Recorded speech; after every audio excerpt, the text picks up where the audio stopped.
بسم اللہ الرحمن الرحیم۔ میری کاوش کے سننے والوں کی خدمت میں عذرا داؤد کا سلام پہنچے۔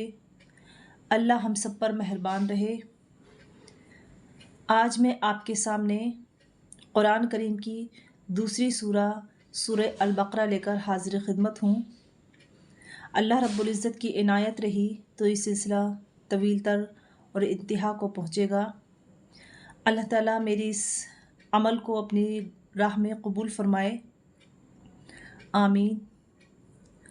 سورہ البقرہ قرآن کی سب سے طویل سورت ہے۔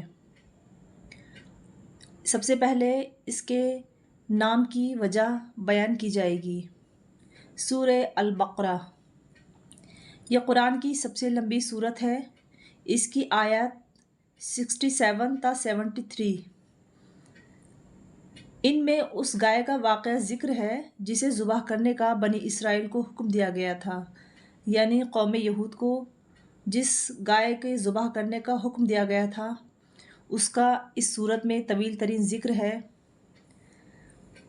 کیونکہ بقرہ عربی میں گائے کو کہتے ہیں۔ یہ قاف سے ہے جو حلق سے آواز نکلتی ہے، بقرہ، اسے عربی میں گائے کو کہتے ہیں، لہٰذا اس سورت کا نام سورہ البقرہ رکھا گیا ہے۔ سورت کی ابتدا میں اسلام کے بنیادی عقائد یعنی جس سے ہم مسلمان ہوتے ہیں، توحید یعنی اللہ پر ایمان لانا، رسالت یعنی کہ نبیوں پر ایمان لانا، اور آخرت یعنی کہ قیامت کے دن پر ایمان لانا، ان تینوں بنیادی عقائد کا اس سورت میں ابتدا میں ذکر ہے۔ اس میں انسانوں کی تین قسم بھی بیان کی گئی ہیں۔ ایک وہ جو مومن ہیں، جو اللہ پر یقین رکھتے ہیں، ایک وہ جو کافر ہیں اور اللہ کا انکار کرتے ہیں اور شرک کرتے ہیں، اور تیسرے وہ قسم ہے جو منافق کہلاتے ہیں۔ منافق کہتے ہیں کہ جو بظاہر دیکھنے میں اللہ پر ایمان رکھتا ہو لیکن در حقیقت وہ دل سے شیطان کا پیروکار ہو۔ پھر اسی صورت میں حضرت آدم علیہ السلام کی پیدائش کا واقعہ بہت تفصیل سے بیان کیا گیا ہے تاکہ انسان کو اپنی پیدائش کا مقصد معلوم ہو۔ اس کے بعد اس صورت میں طویل ترین ذکر ایک خطاب ہے جو اللہ تعالیٰ نے یہودیوں سے کیا ہے۔ یہودیوں سے اس لیے کیا ہے کیونکہ اللہ تعالیٰ نے جو نعمتیں نازل فرمائیں اور جس طرح اس قوم نے ناشکری کی اور نافرمانی سے کام لیا، اس کا تفصیل سے ذکر سورہ البقرہ میں ہے۔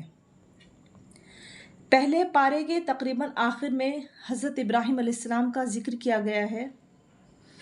سورہ البقرہ مدنیہ، یہ سورہ مدنی ہے، اور میں نے پہلی ہی سورہ فاتحہ کے موقع پر آپ کو بتایا تھا کہ مکیہ جن صورتوں پہ لکھا گیا ہے یہ وہ صورتیں ہیں جو اس وقت نازل ہوئیں جو نبی کریم صلی اللہ علیہ وسلم کے ہجرت سے قبل، یعنی کہ مکہ مکرمہ میں جہاں پر خانہ کعبہ موجود ہے وہاں پر نازل ہوئیں، اور مدنی وہ صورتیں کہلاتی ہیں جو ہجرت کے بعد مدینے میں آ کر نازل ہوئیں اور اس دوران نازل ہوئیں کہ جب نبی کریم صلی اللہ علیہ وسلم ہجرت کر چکے تھے، اور مدینہ وہ علاقہ، وہ جگہ ہے جہاں میرے حضور صلی اللہ علیہ وسلم کی آخری آرام گاہ، جہاں روضہ رسول صلی اللہ علیہ وسلم ہے۔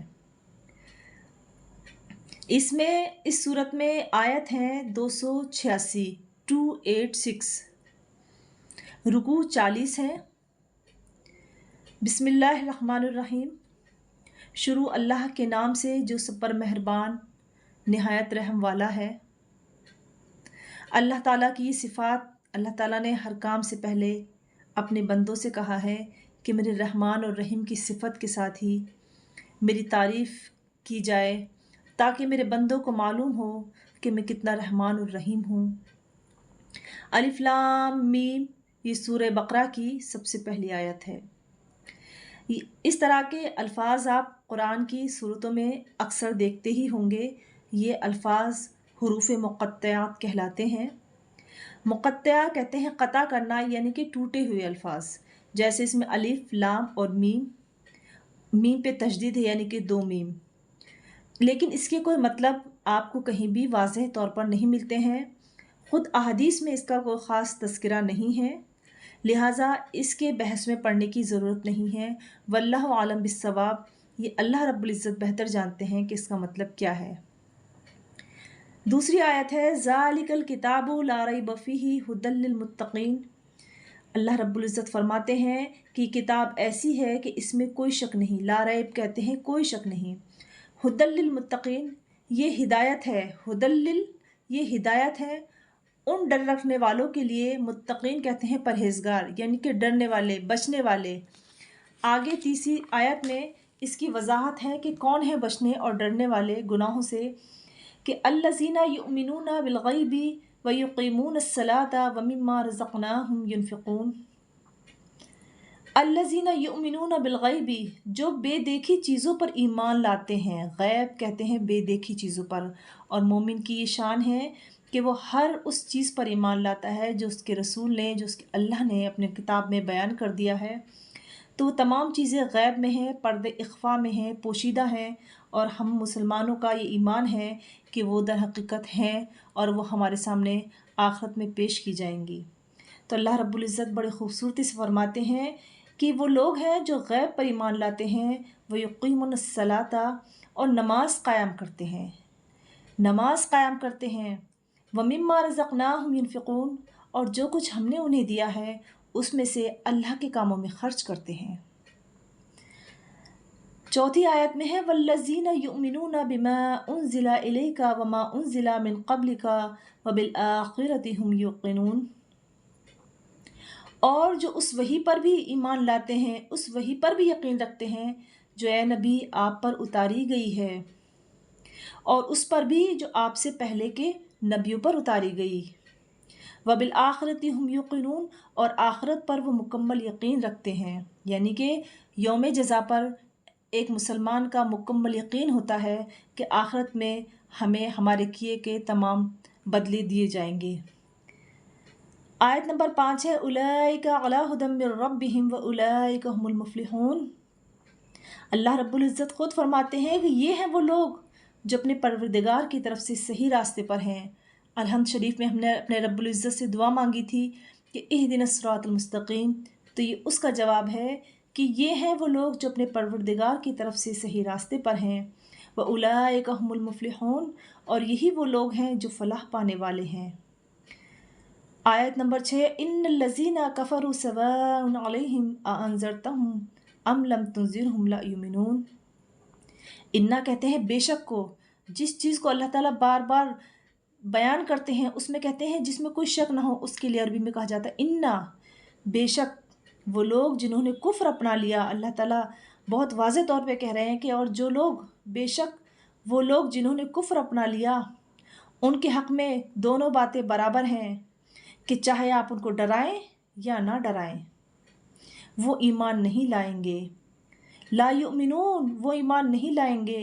ختم اللہ علی قلوبہم وعلی سمعہم، اللہ نے ان کے دلوں پر اور ان کے کانوں پر مہر لگا دی ہے، ٹھپا لگا دیا ہے۔ وَعَلَىٰ أَبْصَارِهِمْ غِشَاوَةٌ، اور ان کی آنکھوں پر پردہ پڑا ہوا ہے، وہ حق اور سچ نہیں دیکھ سکتے۔ وَلَهُمْ عَذَابٌ عَظِيمٌ، اور ان کے لیے زبردست عذاب ہے، معاذ اللہ۔ اللہ رب العزت سے دعا ہے کہ ہمیں اپنے مومنین میں سے بنائے رکھ، اے اللہ تعالیٰ ہمیں ان میں سے بنا جن کے لیے آپ نے خوشخبریاں بیان کی گئی ہیں۔ اس کے ساتھ ہی اجازت دیجیے، یہ سلسلہ طویل ترین چلتا رہے گا۔ اللہ کی توفیق شامل حال رہے۔ اللہ حافظ۔